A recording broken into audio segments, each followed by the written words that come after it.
resources or the time to get to everywhere. Well, Jason Kirkpatrick is a climate expert from LA and former vice mayor of Arcata in California with experience in natural disaster planning and management. His cousin's home also burnt down 3 years ago in a wildfire. Thanks very much indeed for being with us. So we heard their mention of the governor of California asking for an inquiry into why those fire hydrants ran out in that way. What's your theory about what happened? Well, we've seen some reporting on that, and I mean, we're talking about a really one-time event in terms of it being the worst ever fire in LA. My experience with natural resource disaster or natural disaster planning is that you should try to plan for a worst case scenario. In California, there's fires and earthquakes. In Britain, it's more flooding that would be something that would have to be prepared for. But when you have these kind of events that we see more and more of with extreme weather caused by climate change, which are going to be growing, to battle fire like this, you would need 5 or 10 times or as many firefighters, and the budgets just aren't going to be ever ready for that. So they're going to have to look at these issues like water, but at the same time, people just have to start being a bit prepared for this. Planners are going to have to plan a bit better, but also we need to start really tackling climate change and climate disruption, which is going to be saving money actually in the long run compared to these billions that we are losing on these catastrophes. And you mentioned there the need to plan for the worst case scenario. It seems there's quite a lot of anger around that perhaps there wasn't enough of that planning. Is that your experience in the area, or do you think that it was the intensity of this was out with any kind of planning?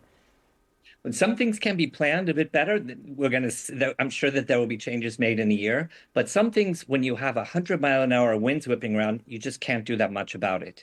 I did grow up in this area. I remember as a youth standing on the roof of my home with wooden shingles because Northwest California, the Western U.S., they have big forests and all the homes are made out of wood. It's not like most of Europe. And our roof, believe it or not, had wooden shingles, which is crazy. In between, they've been more fireproofed and all, but I would stand on the top a couple of times with a garden hose, watering that down so it wouldn't catch fire.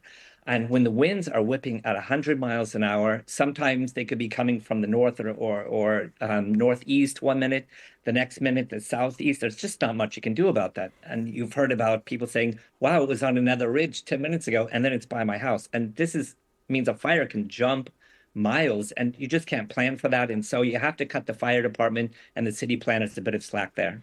And what about preparedness? I mean, you mentioned that in your case you were busy kind of watering down the top of your roof. In general, do you think people haven't been prepared enough to take measures themselves that might help them?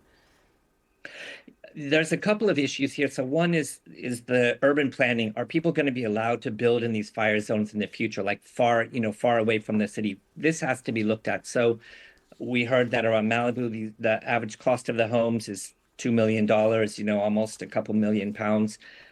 These are people with money, and they want to put the money up on the hill, have a nice view. But then does the government and the state and the fire department, do we need to subsidize these risky kind of investments for these folks? They have to look at it whether or not this is going to be banned, because it's kind of a public subsidy of this kind of lifestyle. And I think they're not going to be able to rebuild again and again in these fire zones. It's just not working out. The same in Britain in a flood zone. You wouldn't have a house washed away a couple of years in a row and then want to rebuild there. It just makes no sense as we see these climate catastrophes getting